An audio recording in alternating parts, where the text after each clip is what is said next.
Any concerns about the future of women's leadership? No, Yeah, it looks bright. I will always bet on women.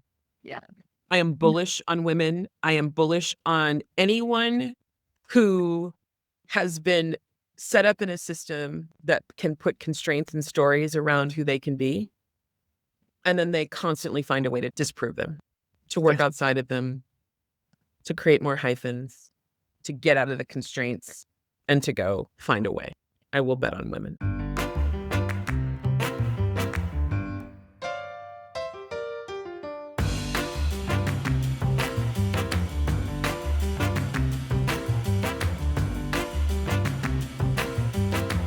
Welcome to Your Work Friends. I'm Francesca. And I'm Mel. And we're bringing you the now and next of work. Today, we are talking about a real shift happening in careers, especially for women leaders. The move from linear progression, that career ladder, to multi-hyphenate, multi-dimensional work. Yeah, we're joined by Trey Boynton from Chief. Chief is the largest network of senior women leaders in the U.S.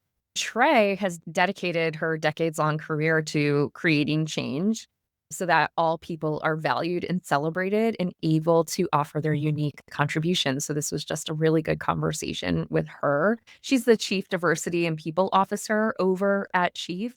We talk about what the traditional career ladder gets wrong, what it looks like to build a portfolio career without romanticizing it, and how organizations can actually support nonlinear growth without creating burnout or bias about it. Whether you're considering a fractional path, building something on the side, or trying to lead talent differently inside your organization, this conversation will give you not only language, but really practical moves. Here's Trey.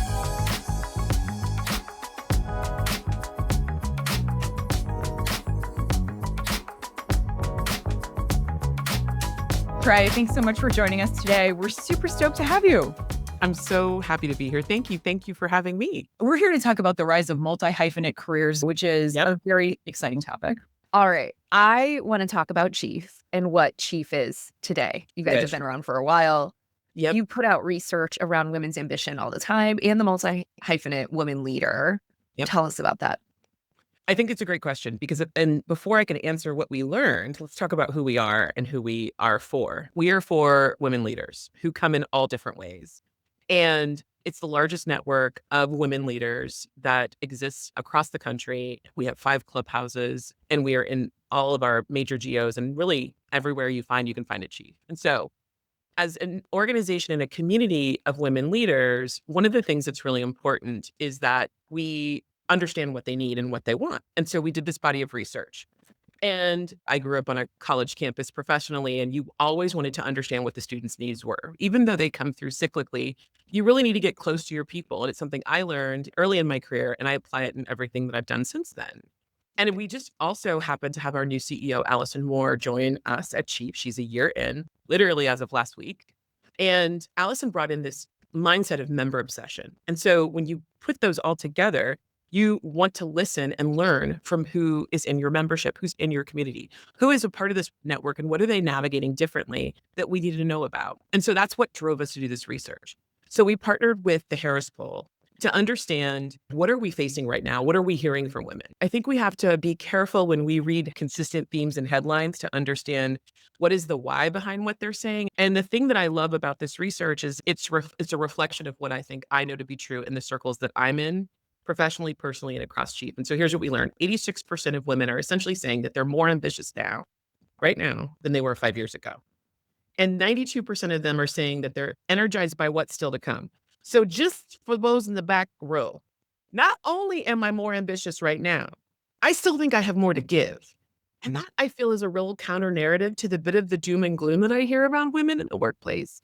It is not to say that women aren't facing challenges and there aren't structures and systems and things going on that make it very difficult for women to be successful. But I think that what's happening is that in the midst of that, what is going on over here? Ambitions, we good.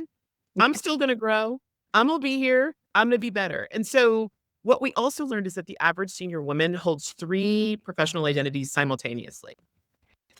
When we started to talk about that, everybody was like, yep. And if anyone who's listening to this podcast, you hold roles in different capacities, reflecting how careers are coming multi-dimensional and multi-hyphenate, as opposed to this linear, very structured way that we used to think about it. And I will tell you, when we started to talk about this, we were doing our Chief X summits. We do them across the country. And I was in San Francisco and talking to a member, and we had launched some of our research. We had started talking about it, and women were pulling me aside. And one member said, "Thank you. Use that multi-hyphenate that you have put into words what I've been doing and feeling for a while now. And that it's not this kind of one size fits all, that people are really carving out their own path." Yeah, I love that because you hear all the time, you need to niche, you need to specialize in one area. But I think our gifts are so much larger than that. And we all bring so many different superpowers into our personal lives and our professional lives. So I super love the research that's coming out from you all and how it's supporting this message that people should really lean into that. I love the quote, jack of all trades, master of none. And people often forget to add on, but better than being a master of one. And it's because jack of all trades is actually a really good thing. And when you think about our Yeah. super complex world, that's successful to have as a skill to be able to be agile in multiple places. So I love it. Yeah. And that's who you want solving hard problems. Someone Right. who's seen it in different contexts, because the more I can experience in the ways in which my brain is operating, the better I'm going to be able to draw upon all these different use cases and ways of working and ways of being and thinking to then go, oh, we haven't tried Yeah. this, but what about? It's, oh, this thing over here doesn't seem like it would go with this thing over here, but it might. Let's talk about it. What can we Right. learn? Yeah, I love Exactly. that. I watched Chief's breakup video with the corporate ladder, The the Dear modern Ladder career video. ladder, dear ladder. And I loved that it really called out the traditional career ladder, breaking up with it in a public way, and how the one dimensional way of thinking is yeah, really outdated and broken, especially for women. What is the biggest lie the traditional career ladder taught us? And what do we need to let go of already? that there's only one way to go, that Yeah. if you get your head down, that there's only one outcome. I think it tried to convince us that there's not enough room. It also has said it has to look the same, that you have to copy and paste it. And what we know is that humans are beautiful and complex and layered and nuanced. And why would we try to stick them all in the same thing? And the lie is that you have to contort. And what we know is, and what we're hearing from folks is that actually I want to shape it. I want to mold it. I don't want to try to fit in. I want to create the playing field in the box.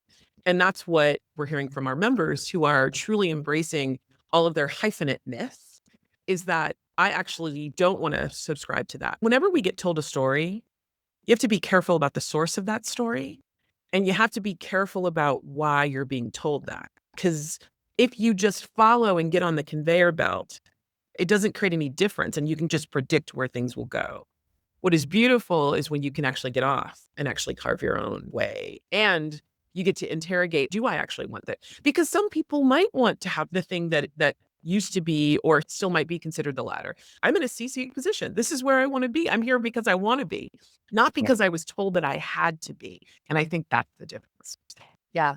It makes me think of if you don't really think about where you want to be, you'll end up like that Talking Heads song. Like, how did I get here? What happened? Yes. It's your own adventure. That's what we're. Love your personal journey. And I'd love to share that with our listeners. Your path is also multi-hyphenate, going from higher Right. ed, tech startup Yeah. world, now the C-suite chief. What Yeah. made this career journey most rewarding for you? I think that's a great question. I think the consistent thread is wanting to do deeply meaningful work. My tagline is removing the barriers to brilliance. I've done that in every facet of my job, regardless of the title. So when I was working with student leaders, we were trying to unleash their brilliance. They were figuring out what leadership looked like. If I think about taking that to startup, it's like, how do we unleash the power of this team that is brilliant? And I started at Duo Security, who had one of the best cultures I've ever seen. And in a place where you're talking about security SaaS or doing that with people and humans at the center, that's the magic there. And then now at Chief, there's something bigger out there to do. And the most rewarding piece is that I see the outcomes of something that's beyond this kind of simple answer of producing this thing. Because in higher education, the KPIs are, did they graduate? But what I loved is students would come back 4 or 5 years later, having entered the workforce and go, Trey, do you remember that conversation we had? That thing that we learned in that class, I applied it yesterday. That's the magic. When I talk with Chief members today, I was just on a call with a Chief member who was talking about how She emails from chief to chief, and she always makes sure to open an email from another chief. It's just her way of being, that she knows that every conversation is meaningful and that she could get something out of it, but also give something as well. I love that. When you think about the person listening today who's worried that they need to be super niche or they're finding themselves asking themselves, how did I get here? What would you say to them? What should they embrace and what do they need to let go of like yesterday? I think if anything you hear from what we've talked about in the research or what we do here at Chief, I hope that people hear and they're feeling affirmed that they don't have to know and have it all figured out. That part of what one of my favorite sayings for myself, what has proven true, is I'm interviewing for a job that I don't yet know I've applied for. Like the experience that I have right now is preparing me for something that I don't, and it might be the same role, but the next iteration of what it means to lead people and inclusion at Chief in X amount of time. But the thing that I'm doing right now is preparing me for that next step. And I think if anything, I hope you feel affirmed. If you don't have to have it figured out. I think that's a lie that the ladder told us, is that you got to know what it is. Y'all, I don't know what I'm gonna have for dinner later. So let alone understand how I'm gonna figure out how to put this brain to good use in all the contexts. And so I think what I hope is that people can find their path, and that if we actually do lean into it, that you can leverage your superpower strengths, and you can do that in a system that might not know how to best use that now. So if you've been frustrated, there's a way out. If you've been cornered, what we know is that women will find a way. And people who are boxed in and don't feel like they can fully flex will find a way. And I think that when we embrace that and we can let folks have the benefit of leaning into your greatness, you talked about it, Mel, your greatness, your talents, your superpowers, your skills, there's freedom in that. Yeah. Be free, everybody. Please. Everybody go be free. Go be free. Go be free today.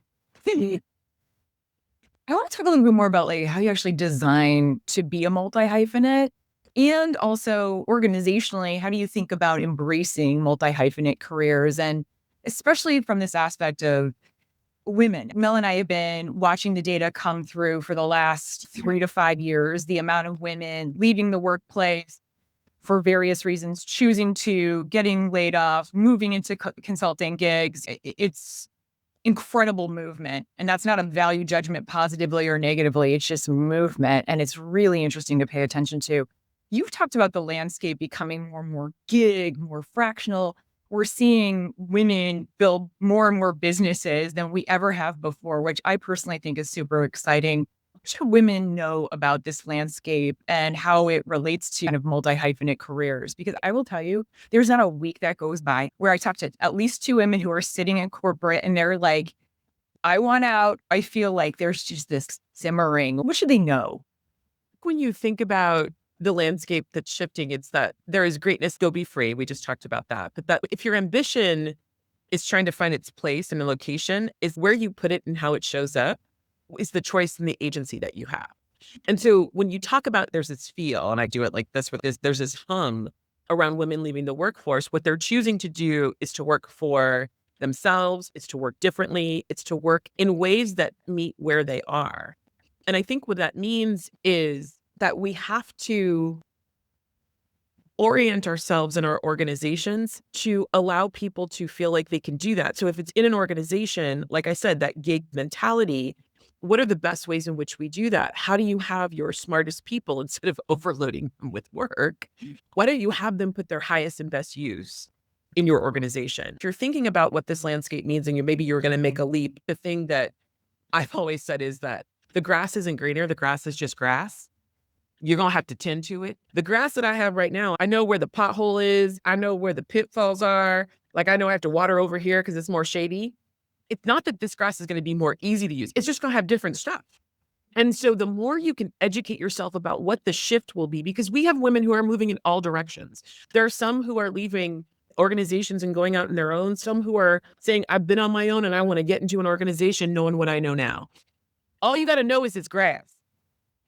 And it's going to have some stuff. It might have some weeds. You might have to water a little bit more. You might have to landscape a little bit, but you're going to have to do the work. And the more you know what's in that move, the better informed you'll be to make that shift and transition. Yeah. I think that's such smart advice. I know Mel and I, when we started on our own, you don't know what you don't know until you get in there, right? That kind of inventory you do with yourself of it's just grass, but do I like this grass? Or how do I feel about this grass? I might feel better about this grass versus that grass. Interested in figuring out what the grass needs over here. Yes. Yeah. That's the draw. The draw is, am I interested in solving why isn't that growing as well? I'm just going to ride this analogy until it's force. But if your grass is like lush and you've repaired it and you've done your time, you're going to leave that patch for someone else to tend to. But if you're leaving it because it is unhealthy or it's not growing you, the question is, where do I see of all the patches where I could go? What's giving me the most energy? Whenever I think about the leaps that I've made, what am I super excited about? What do I have 10 million ideas about that like I talk to my dog about? And I go, Toby, okay, we could do this. And he's following me around the house going, I don't know what we're doing, but is there a treat involved? And then the third question is, am I scared out of my wits? If those three conditions are there and it's a new opportunity, I will say yes. Why scared out of your wits? Because it feels, oh gosh, what a great question. I talk about the concept of learning edges. And I think about, am I at the edge of my learning just there where I'm not going to fall, but there's enough happening where I'm just like, oh, this is new territory for me. I'm off the map a little bit of my knowledge, my skills, and that's scary, right? It's, oh, we're in uncharted territory. There is this fear that I think of any one of us little overachiever, first gen college student folks are like, oh gosh, they might find out, right? Oh, wait, I might not know how to do it. And what I always find is that I will find a way. I will get creative. I will figure it out. And the answer is you wouldn't even be given this opportunity if you weren't ready for it. Because remember, something I did 5 years ago prepped me to be in this moment to say, oh, maybe I will do that. Yeah. It's good grass. It's good grass, this new grass. I'm interested in this grass. Follow-up question. Do you call your dog Toby Tobeans by chance? Tobias Jenkins, Boynton, he gets very different middle names depending on what his neediness is of every given day. My mom is at home with him right now in Michigan because I split my time between Michigan and New York. And they should have a show right now because she calls him that dog. And then we'll be cuddling with that dog. So yeah, she's been found out. Francesca and I are official media partners with Unleash America, the conference coming up in Vegas, March 17th through the 19th. Over 200 speakers on 17 stages, rethinking HR together. And we'd love to see you there. We have special discounts for our listeners. Hop on over to LinkedIn, reach out to us if you're in HR and you'd like to attend that conference. We'll be happy to share a code with you. You have been building multi-hyphenate careers inside Chief. I'm curious about how to construct this organization. Like, how do we allow for multi-hyphenate careers inside organizations? And I'm really curious about maybe one of the first steps that need to be viable in order for that to happen organizationally. I think you have to name it, right? By naming what's going on, you start to then see the trends, right? It's like when you start shopping for a car and you're like, okay, I think I'm interested in this car. You start seeing it everywhere. I think that's the same for trends and when you're trying to name a conversation, because if you think about it, when you change leadership in an organization, a whole bunch of stuff just like starts to sift and shift, and it's beautiful. And what I think we have the opportunity to do with a new leader coming on, been really lovely to think about, all right, who do we need to be in this moment? And what I've been asking myself as thinking about people and culture is, who are we hiring to be? Who are we trying to be? And how do we say what that is and interrogate and sit with and say, I'm sensing that we need to really think about us in sprints, in these roles that are like, you're going to stretch and flex here, but then we're going to bring you back here. And so part of what I think it's how do you start to name that so then you can start to recognize and see when the organization is doing that organically. And then you wrap structure around it. Then you say, okay, we are going to launch this new initiative. We have to have someone lead it. This feels like the most adjacent work that's happened, and it might not be the traditional person. And so that's what we're doing right now is to try to say, okay, how does this fit in with what you already do? How is this stretching you and letting it be great? And what people are saying is, all right, if we can right size that that like, right, without burnout, if we manage to not overload, but we give them opportunity and match their skill set, I think that's the structure that organizations need to wrap around. That's also, I love that idea too, from like acquisition all the way through project mapping to in development. It's taking people through the full employee life cycle, which is nice. Starting with naming it and starting with being really intentional. I think as a leader, here's another thing. Sometimes you just have someone who starts to show up differently in your org because they're showing up as a different person because they've been exposed to the business, they got more comfortable. And part of it is sometimes you just kind of look up and say, hey, I think your job's changed. Like, I think you're doing more chief of staff. We have someone who's operating more like a chief of staff, but who is doing project management work, but it's starting to morph into really leading the team and helping the team get the work done. And so sometimes it's also going just to that one person, be like, this feels different, right? Is this different? We should name it and write it down and then tend to it, because then we can actually plan the trajectory of it, recognize what's happening. And then as we think about it in traditional kind of HR terms, then you can comp it, you can get a JD around it. Is this a job evolution or is it a job change? What are we doing here? So then you can start to actually fit it into the traditional systems and structures that wrap around any company, but that you're looking for it and scanning. Yeah, because you don't need to blow everything up. I think a lot of people get really scared that they're like, oh gosh, if I have this conversation about the fact that your job has expanded or you have been more strategic, that all of a sudden it's blowing up a structure that's already there. But it sounds like, no, it's not that. It's about having the dialogue. It's about recognizing what's happening and then pulling it into the existing. Absolutely. All the structures to create change and evolution with folks and our teams and to meet teams where they are already in place. The question is, what does the business need in this moment? What does this person need in this moment? How are they matched to that? Because let me also make it super clear. Someone who wants to be in their role and is mastering that, and like you said, even if I want to be niche, let me be great. Okay, go be great. Stay there. Be the best at that thing that you do flipping well. And for the people that want to tinker, the people that want to explore, the people that want to try things on for size, let's meet you where you are. It's just so freaking refreshing. Mel and I come out of consulting, which is like the up and out model. And there are so many people that they loved being just career managers, but all of a sudden it's no, we can't have that conversation, or they have to go, even though they're exceptional at what they do. And it's just this flexibility to be, we can have very intentional conversations within an existing model, but let's be intentional about it. That's all we're asking here. It is a win-win. It probably takes about an hour of time. I'm not sure why we're not doing it. Because it requires skills that don't teach you what to say in that moment, because each conversation is unique. Here's what's hard to do is to scale intuition, intentionality. It's hard to scale this give and take of a dialogue. You can teach people how to do it, but what is hard is that people come in with all their stuff around that. I'm going to have a formal conversation and I'm going to do this in a formal way and put my formal face on. Versus what you went to, right? I always say that if we can just take out these like separate skills, as someone who has been in the inclusion space for quite some time, it always chaps my hide when people are like, what are inclusive leadership skills? It's the same ones that you need to be a good leader. It ain't that difficult, y'all. I've been trying to say that forever, that when you have thoughtfulness, intention, clarity, kindness, empathy, you just gotta want that to be a nice boss, right? I think what the hardest thing to do is to say that, how do you apply that consistently? And so one of the things we try to do is we try to give you the structures with how to show up that. So for our feedback, we're in a process right now, right? It's PRP season, performance season.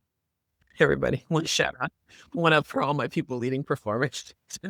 And it's, how do we give you a framework so that you can actually fill in your style? But how do I give you a framework so that you can say, when I'm giving you feedback, in no matter the context, this isn't about good or bad.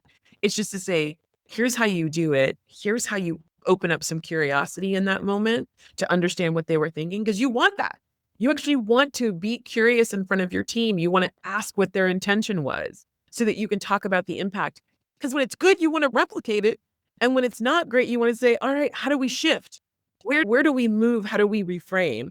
We went on a bit of a tangent. I could preach about that. I love it. Because at the end of the day, dialogue, conversation, really creating this mutual understanding so that you both walk out knowing what you've discussed and what's next. That's the biggest gift you can give as a leader. In that infrastructure to support this, if you could get rid of one talent practice tomorrow, to stop the bias? Because we know this is celebrated in some places, but it's still penalized in others. But to stop the bias around multi-hyphenate careers, what talent practice would you stop doing or just change tomorrow? And what would you replace it with to be able to support this further? When you generalize and you make decisions based off that generalization without being curious, fact checking. I always get nervous when I get certain. When I am sure about something and I think I'm right is when I am the most dangerous, because what I'm not looking for is nuance, difference, or something that proves it wrong. When I'm certain, I have found it out. Sometimes I'm strong in my wrong, as I like to say. I'm so strong in my wrong because Haven't we all? Yeah. yeah. You just think back. How many times have you been in a place where you're like, "Oh, that wasn't you're right." really sure, and you Yeah. were so wrong. And one of Yeah. your team colleagues, leaders says, "Hey, friend, Yeah. when you were so certain, here's what happened that was different than the outcome that you might have predicted." So it just proves over and over again what happens when I'm certain it's dangerous. When you make it a generalized take, it's the lack of curiosity. We've got to stop that. That is what gets us into so much trouble. Even when something is clear, like I said, around feedback, if somebody has done something and the impact has been negative, what I want to be curious about is what was going through your head? Did you Right. intend a different outcome? Are you just as shocked by it as me? Because sometimes you're mortified, but you don't know how to talk about it. When you are in those conversations, what you want to understand is what was going on for you? Is there context I don't have?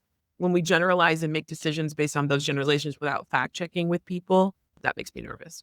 Yeah, we all have blind spots. It's like just no one's ever There's so many right. things I don't know. I Yeah. tell my team every day, I don't know everything. So what collectively we're going to be smart together. I remember when I first was building the team here at Chief, when I was the VP of Inclusion and Impact, and I said to my boss at the time, the CPO, I said, I'm going to get dumber unless we can get someone else on the team to think through stuff with me, because I'm doing it in a vacuum. I don't have a different way of being. When I think about the folks on my team, I hire for people that are different than me, because if everybody thought the way that I did, we're going to be in trouble, because we're going to just circle the drain on the same idea. What I love is that I tend to move quickly with passion and with like energy, and I'm ready to go and I'm super pumped. I have someone on my team who's deliberate.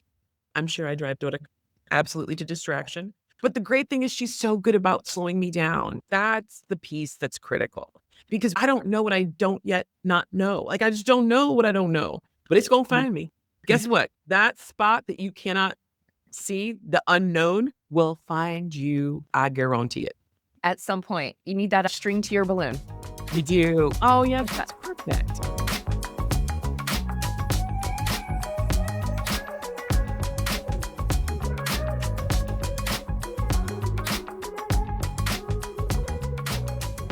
Francesca and I nerd out about this all the time because women drive the global GDP. And we feel like there's this massive missed opportunity here because, as you mentioned early up front, women are leaving the workforce in droves right now, mainly because they don't feel like systems support them. We know this, but there's a lot of goodness too. That doesn't stop their ambition, as you mentioned. It doesn't stop their willingness to try something different and do something different. How does leaning into this multi-hyphenate model unleash women? But also, how does it unleash organizations? I say this all the time. I'm like, women are going to find a way. Yeah. It's like the old saying of Dirty Dancing, don't put baby in a corner. Don't put anybody in a corner. And I think it's universal, because they're going to find a way out, and they're going to build something that gets them out when they feel fenced in and hampered and hindered. When the structures and systems aren't meant for us, when we think about what it's looked like and how it was supposed to look, air quotes intentional, then if I don't want to look like that, I'm going to build it my own self. I'm going to create my own thing. I'm going to do my own gig. Hi, I'm talking to two people who literally did that. You are taking your wealth of knowledge and experience, who then say, actually, I want to do it over here with this little flavoring and this little bit of here. There is creativity in that. There is artistry in that. I'm going to draw a path that actually doesn't exist. And it's the only one that I know I want to walk because it's the one I'm passionate about. We know women are leaving the workforce. We know that we're hearing the disparate impacts on women of color, Black women specifically. We know that's happening. What I think is also beautiful that's happening too, and I was just talking with a chief who was in transition, and we call them sometimes, there's a group called Chiefs in Transition. What she's doing is she goes to the meeting still, because she says, I want to show you that there's a different way out. I wouldn't have known about fractional work a year ago. And I think that's the magic of Chief and the beauty of Chief. It's like, how do you harness and think about what's possible in this moment for you? And part of that is by seeing what's possible that other people are doing. And there's something really cool in that. Yeah, that's really nice.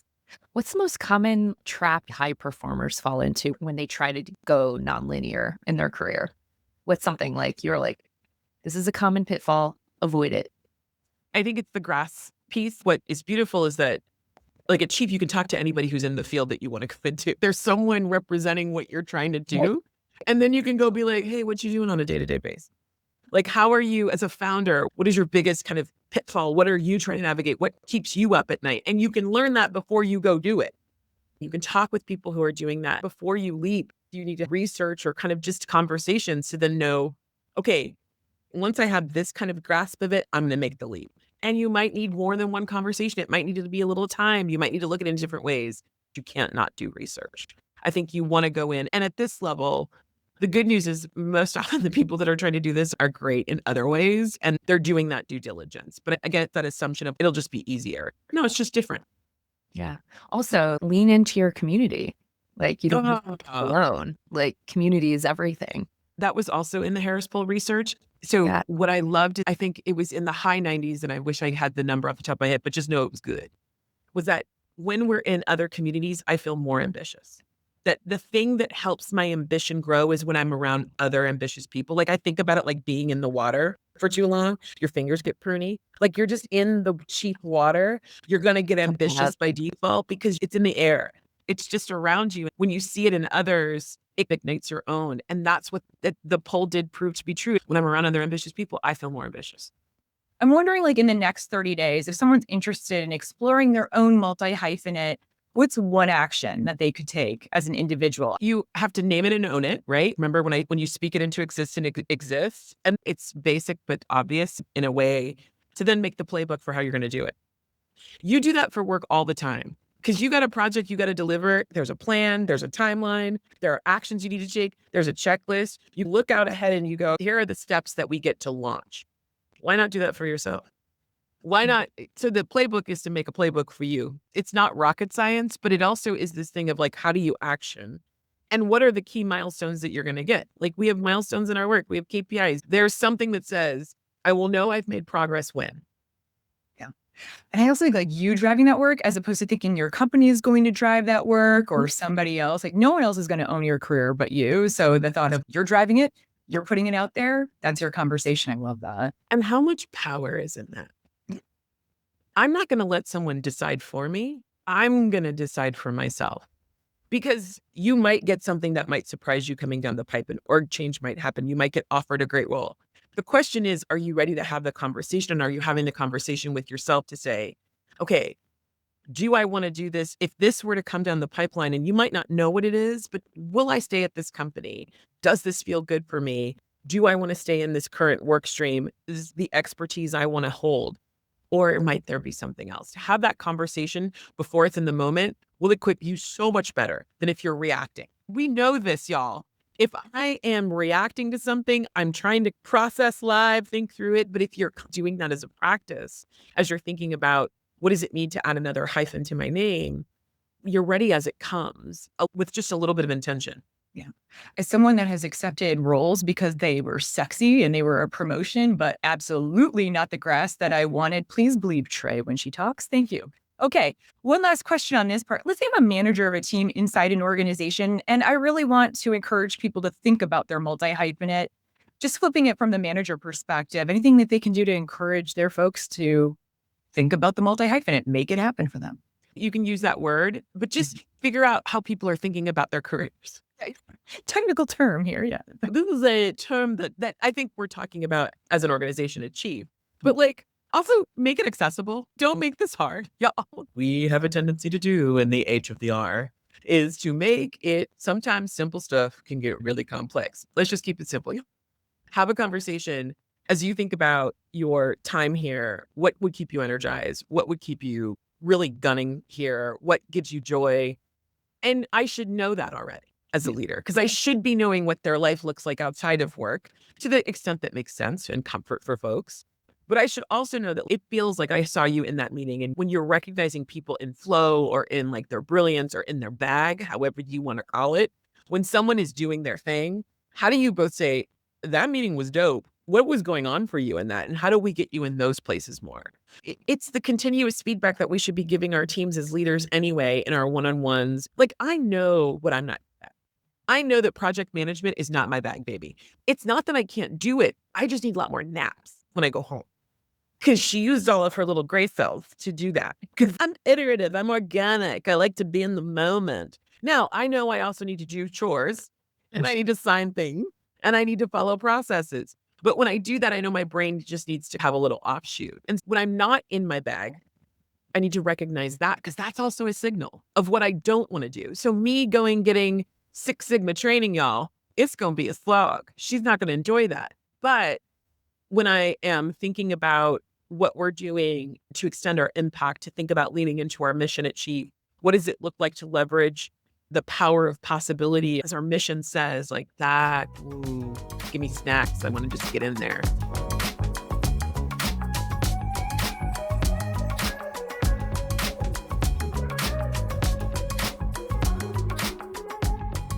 Trey, I just got 3 hot takes. Okay. Quickies, hopefully, for you.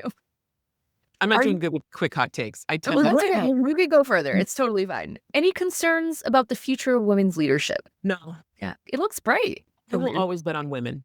Yeah. I am bullish on women. I am bullish on anyone who has been set up in a system that can put constraints and stories around who they can be. And then they constantly find a way to disprove them, to work outside of them, to create more hyphens, to actually get out of the corner, to get out of the constraints, and to go find a way. I will bet on women. I'm not worried about women. Should orgs view side hustles as a flex or a red flag? Flex. What are they into? What are they doing? I probably have to follow up with her because I was going to hire her on the spot and she probably doesn't even have a business yet. She's like, I was once in a room where I styled some celebrity name that is great. And I'm like, you're a stylist? And part of what happened in that moment was we had a beautiful kind of conversation and it was several people who were like ear hustling and they were like, what? This was her side hustle. She gave it up. And then the beautiful thing is by the end of that conversation, which again, we might have overwhelmed her. We're like, the business is restarting. I am your first client. We are doing this. And her face was just so lit up. And I think you cannot treat people as one-dimensional, y'all. We've known this since the dawn of time. When you treat them only in the context for what they produce for you, you render them flat and invisible. And y'all remember what happened to the flat earth folks. They got proven wrong. Look, full circle. They were certain. And when you're certain about what someone's capability is, because what does it mean when you style? You're creative. You like to look at things in a different way. How can we leverage what she does in that moment to help us in the moment that we're trying to have here in the office, in the space with the work that we're doing? Light people up. Look for that light. Light people do. That's well, and it's contagious. Yeah. When people talk about stuff they're passionate about, you just lean in. You just go, okay, say more. Exactly. Tell me more. And then they go back to doing their job with a little bit more excitement. Not rocket science. I'm so sorry. Yeah. It's not that deep, y'all. Yeah. Let's complete an HR book. It's not that. It's never been that. I will read another HR book. Less to really simple. But like mine would be like, it's never been that deep. That's a good book title. You should do that for sure. What's one career rule tomorrow you want people to stop following immediately? Just stop it. Don't try to be somebody you're not. It just takes too much freaking energy. It just diminishes your greatness. And so fitting yourself into a box, to your point, Francesca, when you were like, whenever I took that job because it was bigger, better, faster, stronger, whenever I followed the money, whenever I followed the title, disaster. It's absolute disaster. Because I didn't want it. I was trying to be what I thought was the next step, that ladder. It's ingrained in us, though. It's just That's how dominant narratives work, right? Yeah. We know that when everybody gets told the same story, it just becomes the truth. But what we have to be careful of and where I think we do our best work is when we interrogate, why am I thinking this? Why do I want this? Why is it telling me that this is the next best thing? If you sit in that thing of, I'm going it because I shoulds get me in trouble. Interrogate every should. Yes, that's the advice. That's the takeaway. Stop shoulding. Make sure it's your definition of success and not someone else's. None.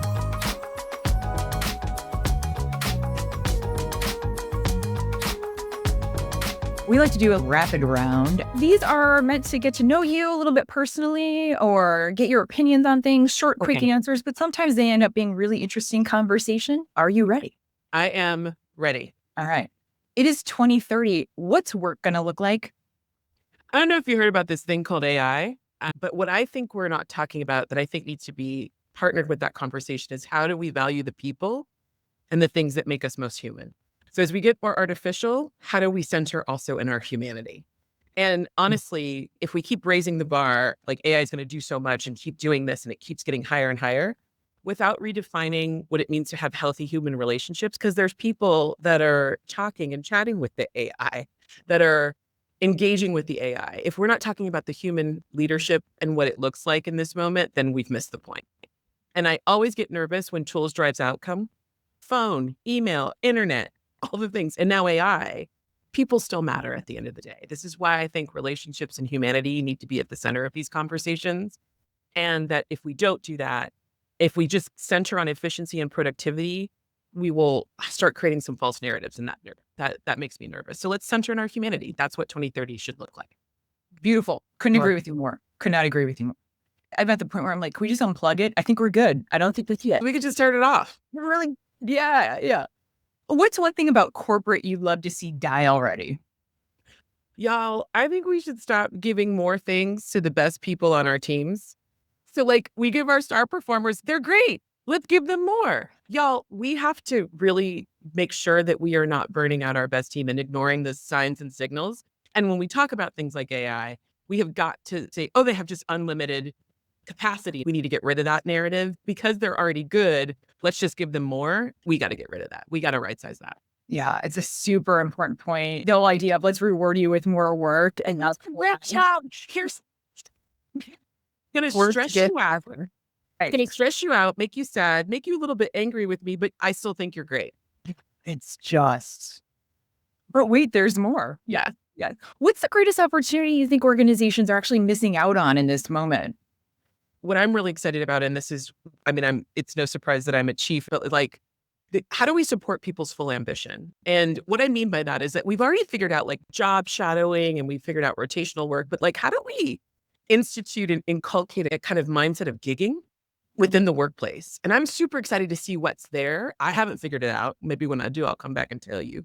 But how can we take that mentality, that mindset, that people have these full lives that they're super passionate about? I was just at lunch the other day talking with someone who's writing a play and they were stuck on part 2 in the middle part. And we were like, just trying to suss it out. And I was, what about this? I don't write. I was just there trying to help gurgle and brainstorm with them. And when they left to go back to work, they were so energized because of the conversation. How do you allow their talents and skills to show up at work? And can people be excited because they use their brain for different things in the first half of the year, and then they do this differently? I think there's a there around gigging at work within an organization. And I think it's the next evolution of that old school kind of concept of job shadowing and kind of rotational work.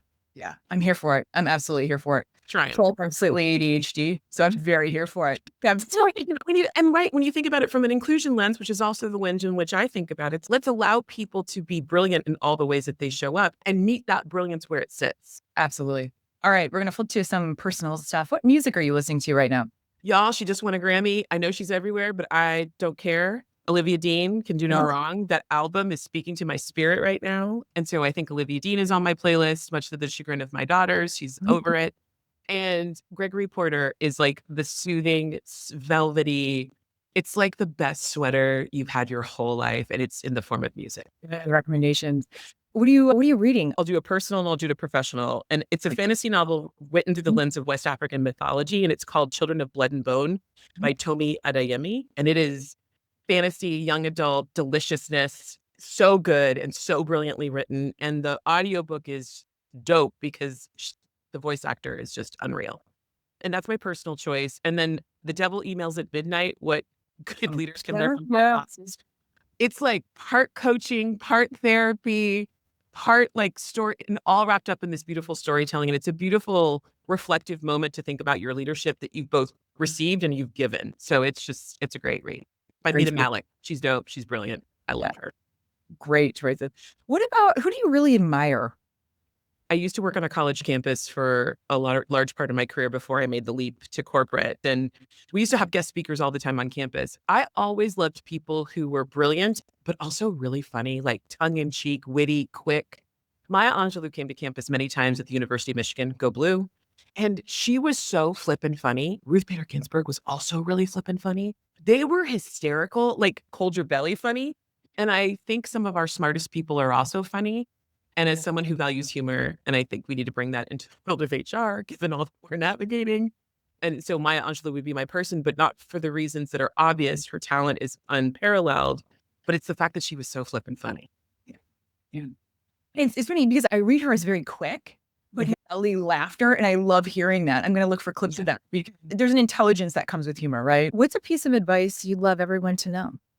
I think it takes way too much energy to be anyone other than yourself. I don't have the time to nap and recover, so I don't have the energy. So just be me, because I also have no short-term memory. I can't remember who I was trying to be yesterday. So the best advice is just to be you, because that's the most consistent practice you can keep. Oh, Trey, thank you for being with us. We appreciate you. I'm so glad. I'm so glad. And we'll hang out with y'all any day.